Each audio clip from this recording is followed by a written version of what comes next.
Hi, Today All Day. We've got a great show for you on this Friday morning. Let's kick it off with the latest pop culture news we need to know. Take a look. Let's get into pop stars. Steve Martin and Martin Short, the comedy icons, are the latest celebrity guests to sit down with our buddy Willie guys for Sunday Today. And in their conversation, the two open up on their decades of friendship and even how it all started. Was it instant for you two guys? We got along instantly. Instantly, all three of us did. The three amigos!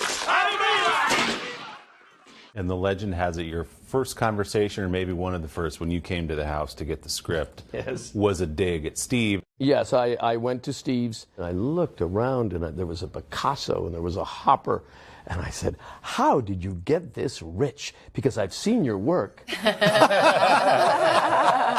new show, Only Murders in the Building, is streaming now on Hulu. Great. Make sure and check in Sunday Today, of course, this weekend for more of that great conversation with Willie. All right, guys, finally, our tailgating food bracket. After a week of intense campaigning for and against certain game day classics, the time has come to crown a winner, and it all came down to loaded nachos versus cheeseburgers in the finals. Thousands of you voted, and the winner is loaded nacho. Of course. That's right. A heaping plate of chips and toppings absolutely crushed the All-American Classic cheeseburger. A whopping 67% of voters showed up to support their favorite plate, nachos. And guys, nachos, by the way, now are the first two-time Today Show bracket champions. You may recall they won our Super Bowl snack it bracket. That's right. Cementing nachos as your ultimate game day dish. Do you put jalapenos on your nachos? Yes, I do. What about you? Jalapeno business? Jalapeno business. I can go simple. I can go loaded. See, I like the simple. You know, we need to cheese, also get jalapeno. queso in there. Like, I mean, a hot And making queso. them, you got to layer. You got to stack the chips, the cheese, layer. Exactly. It's not even 9 a.m. I'm But hungry. I would say don't do beans. Is that controversial? Don't do what? Like Beans? black beans in your nachos. Oh, So I know. beans okay. Those are fighting words. I was just about to say. Well, I'm just saying. But In all of Twitter. its beautiful iterations, nachos win. Welcome back today on the third hour, the gang dishes and all the latest news, plus a day of remembrance as we approach the 20th anniversary of 9/11. Take a look. America remembers the nearly 3,000 lives lost 20 years ago on September 11th. 40 of those victims were on board Flight 93, which went down right behind me here in Shanksville, Pennsylvania. The nonprofit organization Friends of Flight 93 National Memorial is honoring them with a new Heroes Award. It is going to be given to individuals who display selfless courage. Board member Emily Schenkel is with me to announce the winner exclusively this morning. But first, her memories of the loved one that she lost 20 years ago. Lorraine Bay was my father's cousin and my godmother. She was a flight attendant on Flight 93 on 9/11. She had been a flight attendant for 37 years, and she just truly had a passion for it, and she loved life. Even when she was traveling for work, she would always take time to send cards for birthdays, anniversaries, get well, thinking of you. She was just a very warm, very caring person.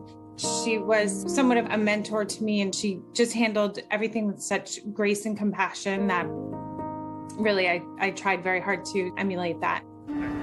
In some ways, it seems like it's been a long time, and in other ways, it seems like it was just yesterday. I got a phone call from another relative that I couldn't quite understand at first. Then I realized that Lorraine was on Flight 93. My heart tells me that she was very busy comforting people, doing whatever she could do to support the passengers on that plane and support the crew.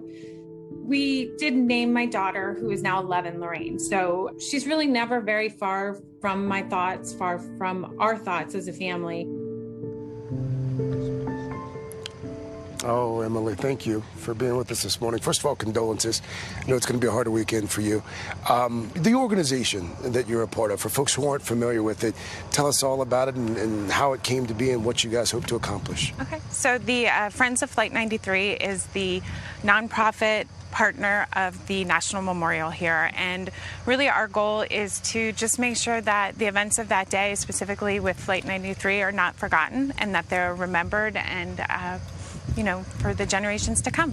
And you've come up with this Heroes Award. Yes. To help do that. Yes. What's the thinking there? So the thinking is the 20th anniversary gave us kind of a unique opportunity to bring this back to light and talk about it. And, we wanted to have people remember what the heroes of Flight 93 did that day and their selfless acts and their courage, and recognize that those kind of acts of courage and bravery happen all the time, even in today's time. So we put out for nominations for those kinds of actions for people who found themselves in situations that required really just an immediate action that put themselves at great risk for the benefit of others. Well, we are honored this morning to help you honor the first recipient of that award. And for that, let's bring in his family.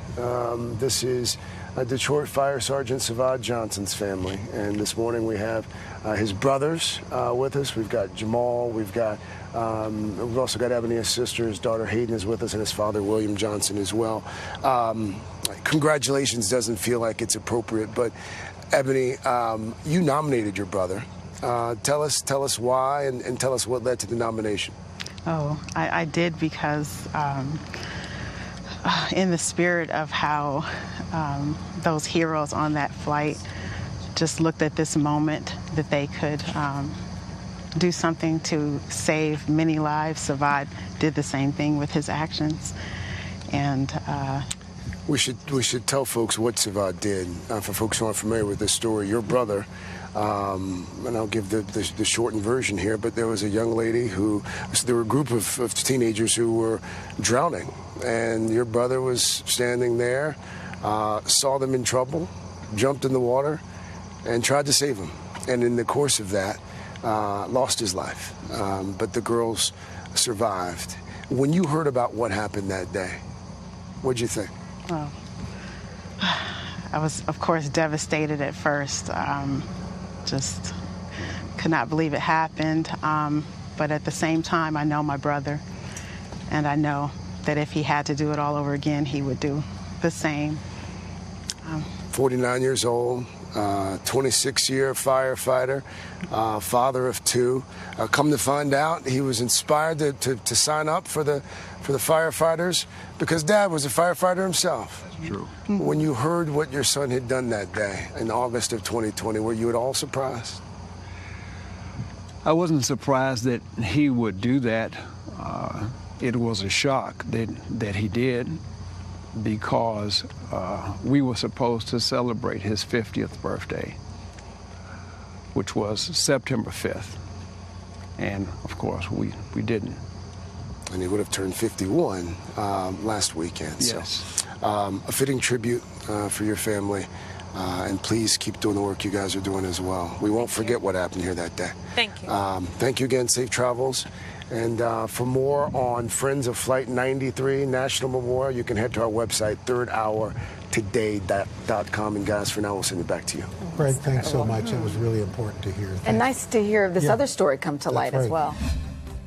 Welcome back. Today on Hoda and Jenna, we reflect on the bravery displayed on September 11th, 2001, and how the world changed since then. Take a look. The weekend is here, and we're just happy that you're spending some time with us. Yeah, and we just want to give a special hello to our friends down in Scottsdale, Arizona. Yeah. They are all part of our extended family. Did you know that? Wait, our researcher Chanel's sister and grandparents? Yes. Hi, y'all. Thank you for watching. Sunday. Oh, we love Chanel so much. Anyway, we love that. Please keep your videos coming and send them to hodaandjenna.com.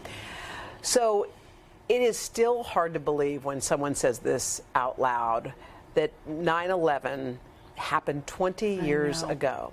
Think about yourself 20 years before, and that was really when the world changed for all of us. But 20 years ago, the towers were hit. Where were you, Jenna? I was in college. You were in college, I was in college, and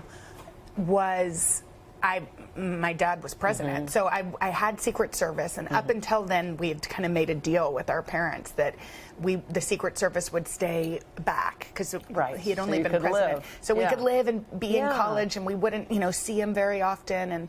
And that day, I looked out my apartment window, and school had just started in Texas, and I looked out my window that morning. I was getting ready for school, and there were a lot of Secret Service sitting in the courtyard of our apartment building, and plastic chairs that I think they just had found or somewhere, and I knew something had happened. Oh my gosh! Oh my gosh! So what did you do? Did you stay there? Or did No, you so I went somewhere to a location where I could be away, and I couldn't talk to my family.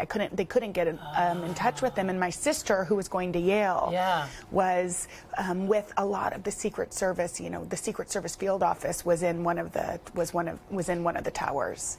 So she was with these men and women whose families were trying to get them, and they were mourning together because they were worried about colleagues, and in New Haven it was so close to New York City.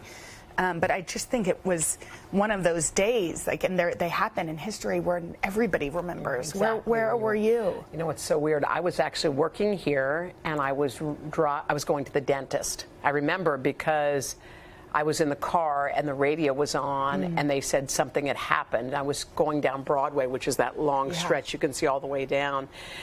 And there was smoke, so I went back to work, and I went into work, and they were scrambling to figure out what was going on, and you were assigned to go to the roof, go here, go there. But for some reason, I have one, enduring image, and it was one of the makeup artists who I didn't know very well was searching for a loved one, and she kept trying to hit redial, and she was freaking out. And I still remember, and I was sitting there waiting to get ready to go on air, and I saw her pick up the phone, and she turned her back, and I saw her shoulders heaving, and I looked over and I thought, oh my God, she lost him.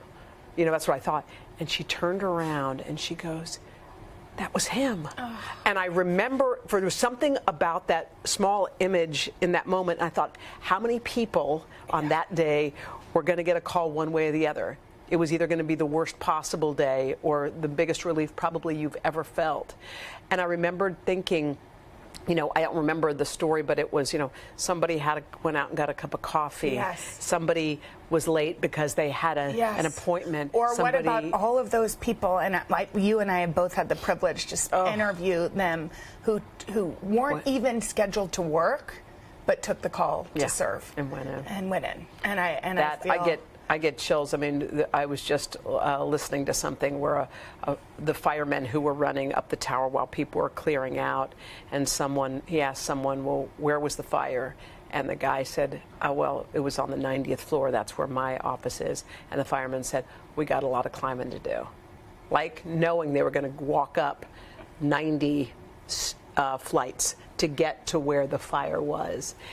And I also remember I'd never seen in the weeks after 9/11 New York as calm, weirdly, and as warm, as ever. Unified. I've never seen not it before. Just, I got to speak with a lot of with some kids who lost parents, and what they say is that the beauty of it was September 12th. If you talk with a lot of members of that community of people that lost parents or loved ones, they say what they remember is the feeling of community, of their small towns coming together, of anybody that could give anything gave. Yes, without and that question. That unity was such a beautiful reminder of the best of us. I know, it's so funny. On that tragic day, that's what you think of. And 20 years later, when you watch, you've interviewed some incredible young people who lost parents, and just to watch them today, 20 years later, grown-ups.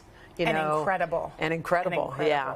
And you and Savannah will actually be anchoring a special edition of Today tomorrow morning. You're going to be. We'll be at Ground Zero. You're going to be on the Intrepid, where people are actually doing incredible service. Everybody should know this, and I am embarrassed to say that I didn't know the extent, but 9/11 is one of the only 2 nationally recognized days of service. It is a day where you can do whatever good you can do, and an incredible man named Jay Winnick started it in honor of his brother Glenn, who was a lawyer who was working at 195 Broadway downtown. He had evacuated his building, and afterwards he took the evacuation bag. He was also a volunteer fireman, and ran down to the World Trade Center. Wow. And lost his life that day. Oh. But what they want is for everybody to come together to serve. I think that's kind of great to make that also a day of service. NBC News, by the way, will have a special report, live coverage.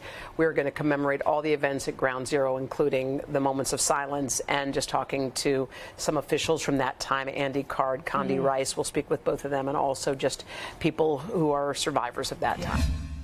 America remembers, and reflections on the bravery displayed on September 11th, 2001, and how life has changed since that day. For two strangers, a single photograph taken that morning has left an indelible mark on both of their lives. Yeah. It would take nearly 15 years for a woman in that photo and the photographer who took the picture to meet. Take a look at their incredible story. The morning of September 11th, I woke up, I wasn't feeling well. I contemplated if I should go into the office or not. I said, you know what, let me go in. I'd probably been working about 6 months straight. I'd moved here from Los Angeles, and it was one of those things where it was my first day off. Joanne Capestro and Phil Penman's lives would forever change on the morning of September 11th, 2001. I went up to the 87th floor to my office and just getting ready for the day. And I was standing by my desk, and boom, the plane hit. Phone rings. I'm like, there's no way I'm working again today. And it just went to voicemail. Phil, look, I realize it's your day off, but you might want to check out the World Trade Center. Apparently a plane has flown into it.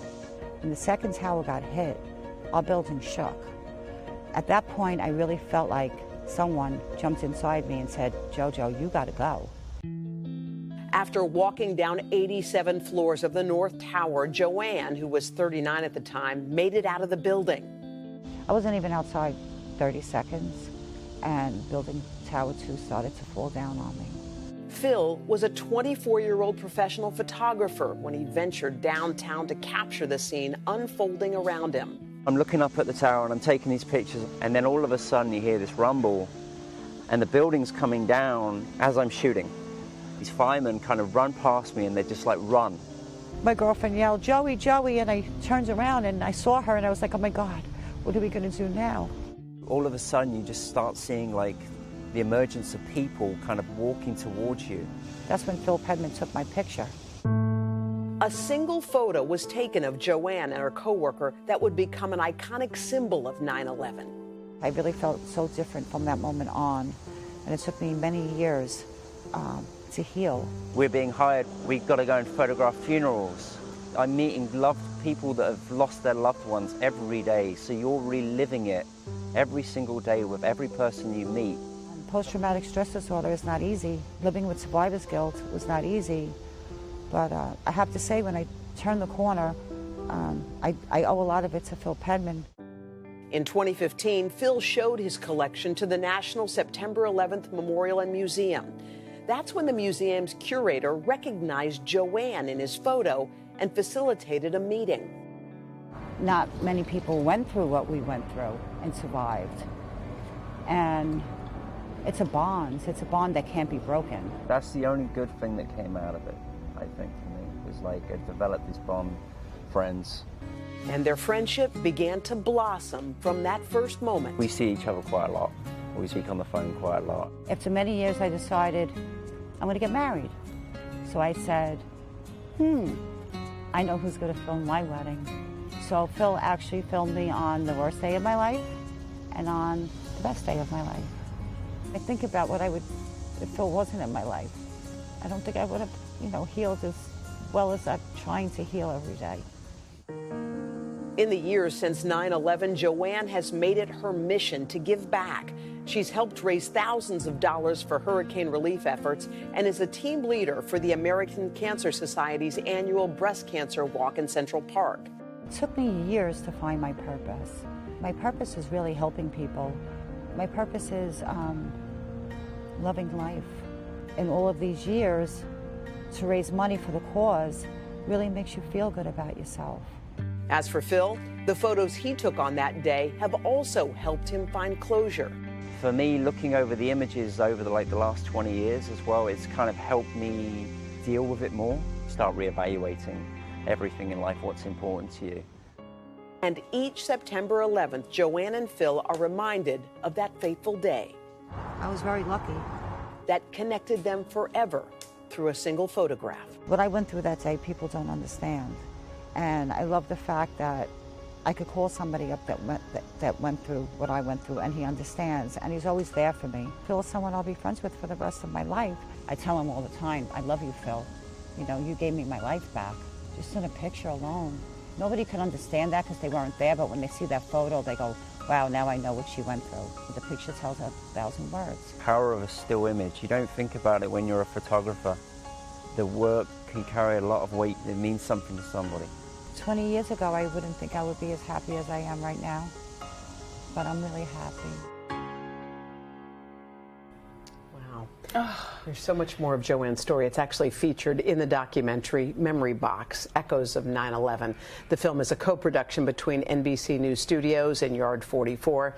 By the way, you can watch it tomorrow and Sunday at 10 p.m. Eastern on MSNBC, or just stream it exclusively on Peacock. The film will also be presented at the Toronto International Film Festival, and that'll happen tomorrow. How powerful was that?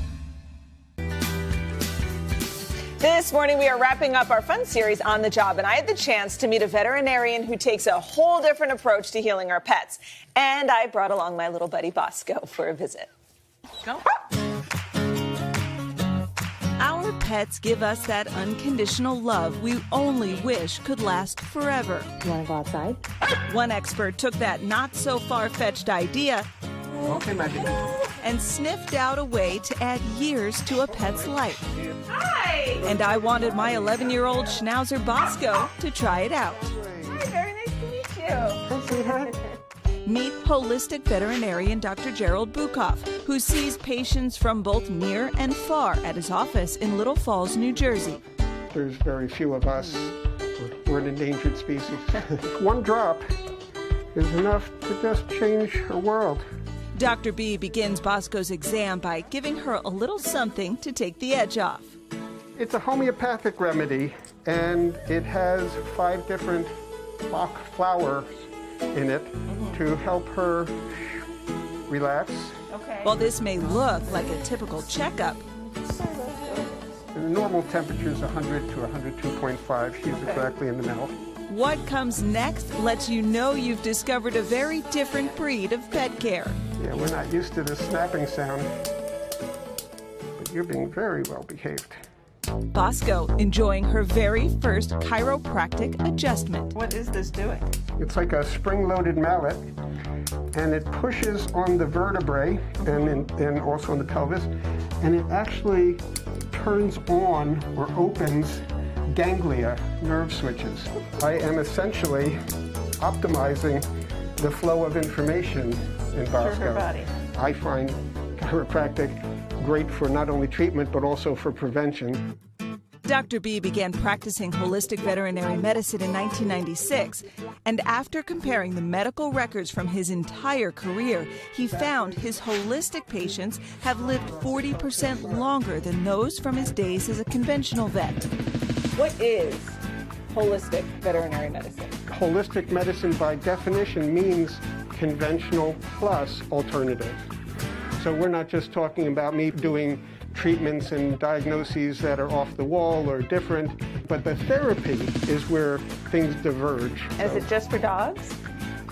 Dogs, cats, rabbits, hamsters. No, we see everything.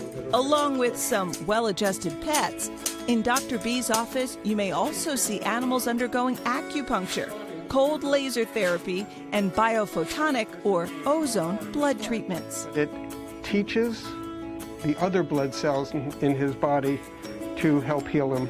He's been with me through thick and thin. When a conventional vet diagnosed her 10-year-old Maltese Mochi with stage 4 lymphoma in July, Jackie Maroney chose holistic treatments over chemotherapy. He has been the most active I had ever seen him after 4 weeks of treatment. It's not just hokey stuff. It actually is effective. What are just some basic tips for people with pets at home that you think everyone should be doing? Brush the coat every day with a slicker brush. Brush the teeth every day. Thump their thymus, 10 taps once a day. When they come in from outside, wipe their paws Congratulations, Dylan. Doing a good job. Dr. B teaching the humans a few new tricks as they look to extend the lives of their best friends. Wow. Bosco loved all the attention. Yeah. She loved her chiropractic adjustment. Hey, thanks for watching our YouTube channel. Find your favorite recipes, celebrity interviews, uplifting stories, shop our favorite deals, and so much more with the Today app. Download it now.